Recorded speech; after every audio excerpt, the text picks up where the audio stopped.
Alors, bonjour à tous, nous sommes toujours donc à l'atelier du Grand Bois à Saint-Christophe-en-Brionnais et maintenant nous allons passer au travail de Michel. Alors, même question que pour Claire. Michel, pourquoi tu as choisi ce métier? Donc, petit A, parce que tu n'as pas eu le choix. Petit B, parce que c'est ta maman qui te l'a obligé. Ou petit C, autre, précisé.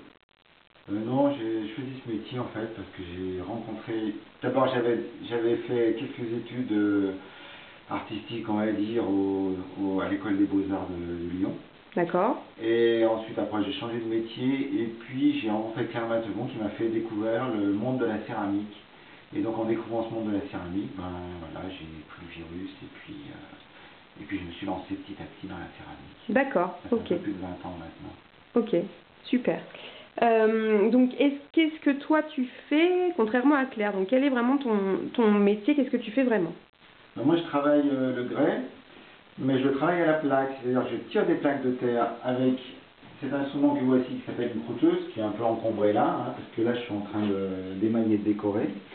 Et en faisant ces plaques de terre, soit je les roule, soit je les mets en forme, soit je les assemble pour faire des boîtes, pour faire des vases, pour faire des grandes coupes. Voilà. Ok. C'est une façon de travailler le grès. D'accord. Donc ces pièces sont ensuite émaillées. Là on voit les pièces brutes qui viennent d'être émaillées. Ces pièces ensuite je les décore car j'aime bien faire des décos sur mes pièces hein, avec différents émaux que je rajoute dessus. Ok. Et une fois que tout cela est fait, c'est cuit à entre 1310 on va dire à 1320 degrés et c'est là où les couleurs se révèlent et où vraiment les pièces ont leur apparence définitive hein, comme on verra un peu plus tard à côté. Ok.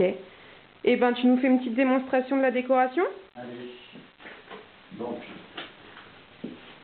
je mets dedans parce que on travaille avec des matières pas forcément toujours très bonnes à manipuler.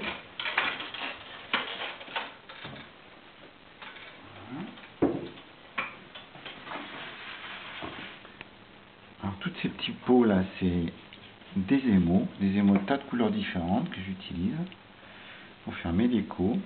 Alors, j'aime bien utiliser aussi des éléments végétaux de temps en temps dans mon travail parce que j'adore les végétaux et le monde des jardins. Donc j'ai voulu un peu retranscrire ça dans mon travail. Voilà.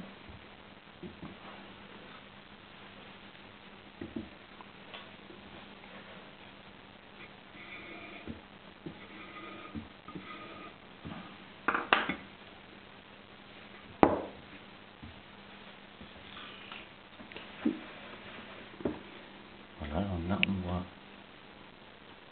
c'est pas très facile de décorer en étant regardé parce que il faut quand même en général pas mal de concentration sur ce qu'on fait. Ok. Bon, j'essaie quand même de... Mais alors du coup, les émaux que tu utilises après, quand c'est cuit, tu sais exactement la couleur définitive ou alors après, ça reste un peu du domaine de la magie? Non, alors en fait, on essaie de diriger au maximum ce qu'on fait. Ok.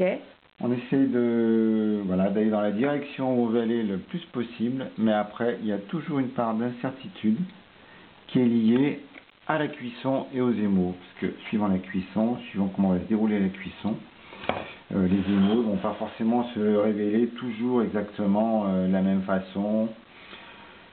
Voilà. Okay. Donc, mais enfin bon, on essaie quand même de diriger au maximum ce qu'on veut. Et c'est vrai qu'on a quand même une vision, quand on décore, du positionnement des couleurs et un petit peu de ce que ça va donner malgré tout. D'accord. Mais il y a toujours une surprise à la sortie du four. Hein. Et donc là, en fait, on peut voir du coup des pièces qui sont donc cuites, comme par exemple voilà. ce que tu viens de Donc, nous faire. ça est cuit, ça a été sorti du four il n'y a pas très longtemps. D'accord. Donc voilà, après cuisson, comme je l'ai dit, à 1310-1320 degrés, hein, à peu près, en cuisant à assez haute température. Les émaux se révèlent et avec toutes leurs couleurs, toute leur pigmentation, leur petite nucléation, leur petite cristallisation, voilà, tout ce qui... Ok. Dans le meilleur des cas, voilà ce que ça peut donner. Bon, mais on peut avoir pas mal d'échecs des fois. Hein. C'est pas à tous les coups que ça marche. Ok. Bon bah super, merci beaucoup Michel. Et puis on n'a plus qu'à venir te voir à l'atelier alors du coup. Merci. Bonne journée.